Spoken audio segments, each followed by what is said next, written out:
आज हम समझेंगे समांतर श्रेणी का पार्ट 2।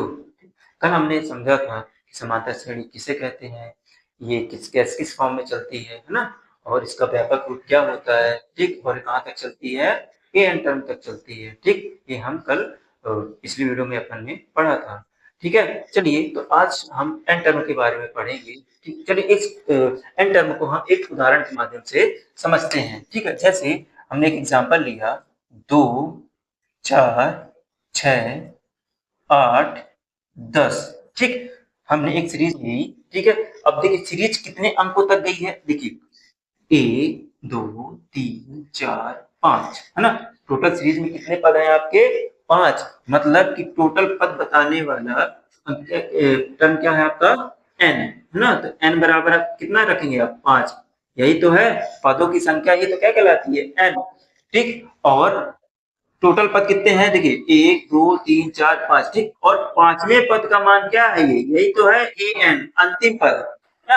अंतिम पद क्या बता रहा है यहाँ पे, ए एन, है ना। और ये क्या बता रहा है आपका, प्रथम पद। कल मैंने बताया था ना कि सीरीज जहां से चालू होती है उसे क्या कहते हैं, प्रथम पद, ठीक। इन दोनों के बीच के अंतर को क्या कहते हैं, डी, जिसको कहते हैं सारवंतर, सारवंतर, ठीक है। और सारवंतर कैसे निकलता था, A2 माइनस A1। तो आपका क्या है, A2 क्या है 4 और A1 क्या है आपका 2। अगर इसका सारवंतर निकालेंगे तो क्या लिखेंगे, 4 माइनस 2। तो सारवंतर कितना आ जाएगा आपका 2, है ना। मतलब डी की वैल्यू आपकी क्या आ जाएगी, 2, ठीक। ठीक, अब आशा करता हूँ कि ये चीज समझ में आ गई होगी कि डी कैसे निकलता है, ए एन क्या होता है और एन क्या होता है, ठीक। चलिए, इस आपकी यूनिट के आप क्वेश्चन करते हैं, ठीक है। चलिए, अब फॉर्मूले बेस से आपके हम क्वेश्चन सॉल्व करते हैं, ठीक है। देखिए, हमारे पास एक क्वेश्चन है, पूछा गया है कि श्रेणी 10, 7, 4 में कौन सा 20वां पद ज्ञात करना है, ठीक। सबसे पहले जो हमें पता है वो लिखते हैं, ठीक है। सर्वप्रथम सीरीज जहां से चालू होती है क्या कहते हैं, प्रथम पद, और प्रथम पद को क्या कहते हैं, ए। ए की वैल्यू कितनी दी गई है, 10, ठीक। और देखिए सारवंतर कैसे निकलता था, ये क्या कहलाता आपका A2 माइनस A1, है ना। A2 माइनस A1 करते थे सारवंतर के लिए। तो D कैसे निकलेगा आपका, D बराबर क्या हो जाएगा आपका A2 माइनस A1। देखिए, तो A2 की वैल्यू आपकी क्या है, 7 माइनस 10, ठीक। अब देखिए 7 में से 10 जाएंगे, कितना बचेगा, 3। और बड़ी संख्या का चिन्ह क्या है यहाँ पे, है ना, माइनस, है ना।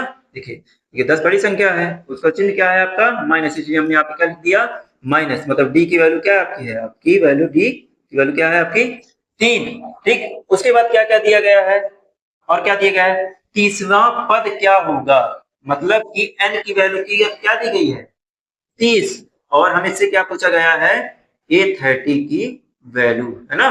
देखिए एन, टोटल एन नंबर कितने हैं, 30। और हमसे क्या पूछा गया है, A30 की वैल्यू। मतलब ए एन हम लिखते थे ना, ए एन लिखते थे, इसका मतलब एन की वैल्यू यहाँ पे 30 है, तो हमने यहाँ पे क्या लिख दिया, 30, ठीक है। अब देखिए ए एन बराबर क्या होता था formula, A plus N minus 1 into D, है ना।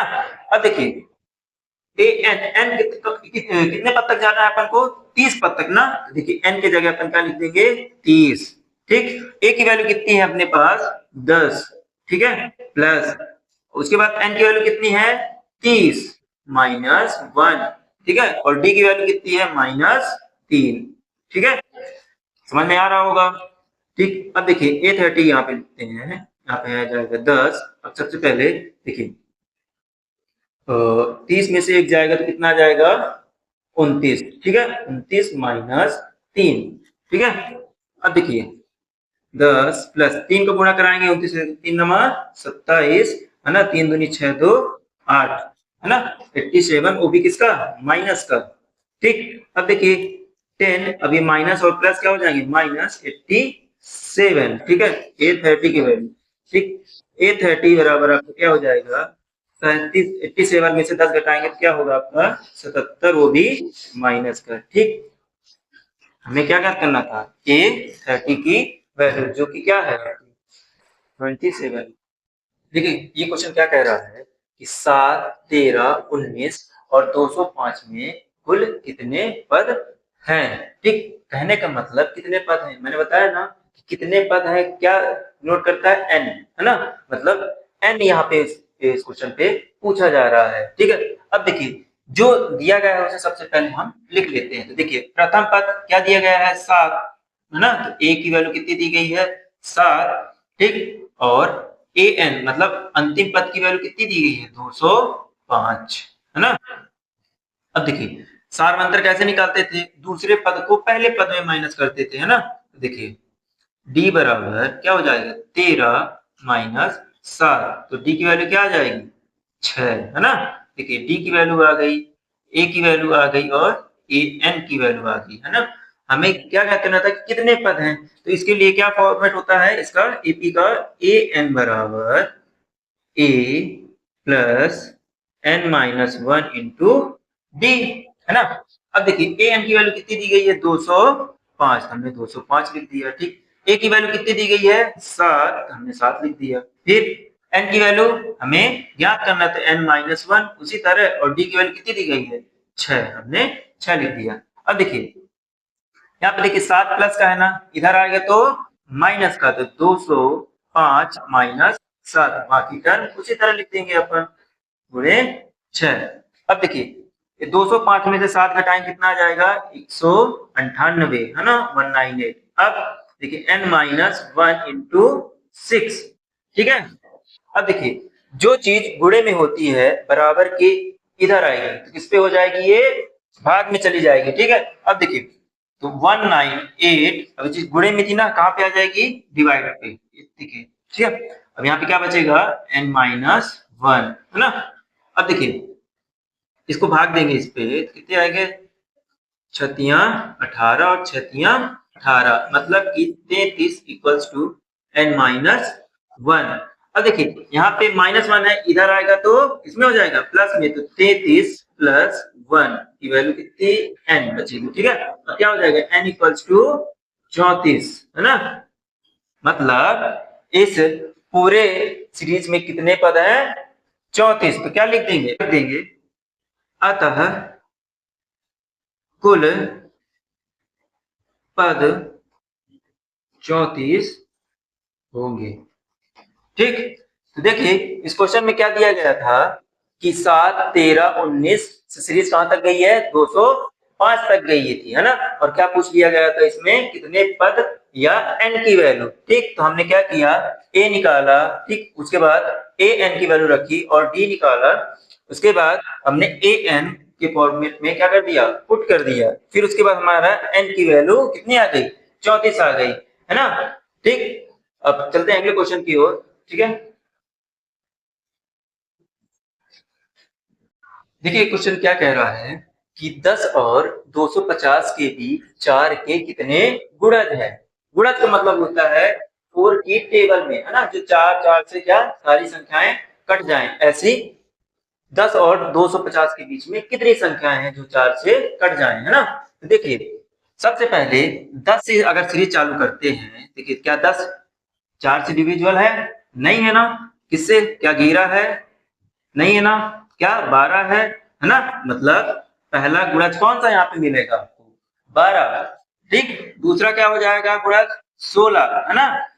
ऐसे ही ये चलता चला जाएगा, कहां तक जाना है अपन को, देखिए 250 में बोला है ना, देखिए 250 में बोला, क्या 250 है 4 से डिविजिबल, नहीं है ना, क्या 250 249 है, नहीं है ना, क्या 248 है, हाँ 248 4 से डिविजिबल है। कैसे, देखिए 4 का भाग देंगे तो 4 छंग 24 और 4 दूनी 8, तो अंतिम डिविजिबल कौन सा है 248, है ना। तो देखिए सीरीज हमारी कहां से चालू होगी प्रथम गुणज से, प्रथम गुणज क्या है इसका यहाँ पे 12 और आखिरी 248, ठीक। चलिए अब यहाँ देखिए a बराबर क्या है आपका 12, ठीक। और d कैसे निकालेंगे, देखिए दूसरे गुणज से, है ना, दूसरे गुणज से पहले को क्या कर देंगे माइनस कर देंगे, तो देखिए d बराबर क्या हो जाएगा आपका d बराबर 16 माइनस 12, ठीक। तो d बराबर यहाँ पे क्या हो जाएगा 4, मतलब डिफरेंस आपका कितना निकल आया 4, है ना। अब देखिए अंतिम पद कितना दिया है a n की वैल्यू 248, 248 कैसे, क्योंकि आखिरी आखिरी गुणज है जो 4 से डिविजिबल हो रहा है।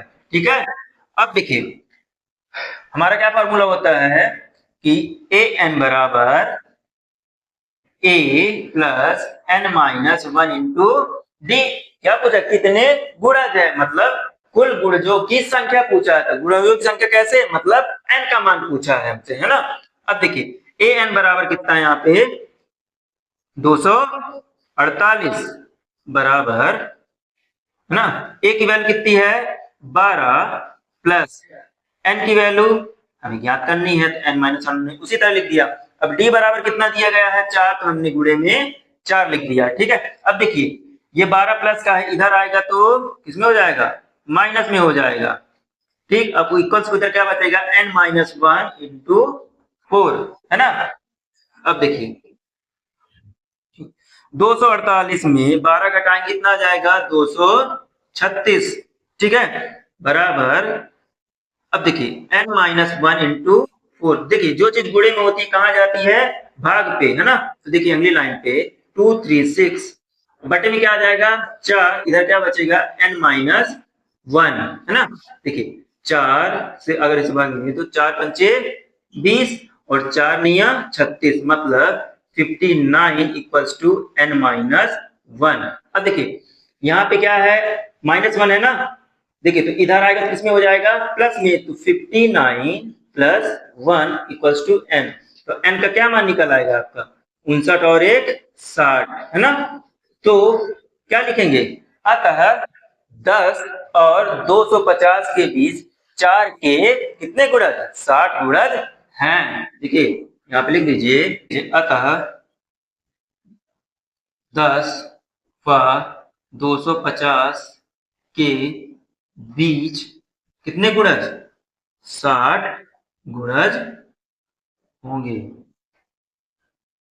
ठीक, तो आशा करता हूं कि आज की वीडियो में आप ए एन के टर्म और एन के टर्म कैसे फाइंड करते हैं वो अच्छे से समझ में आया होगा। ठीक, और इस क्वेश्चन में भी ये समझ में आया होगा कि गुणजों की संख्या अपन कैसे फाइंड कर सकते हैं।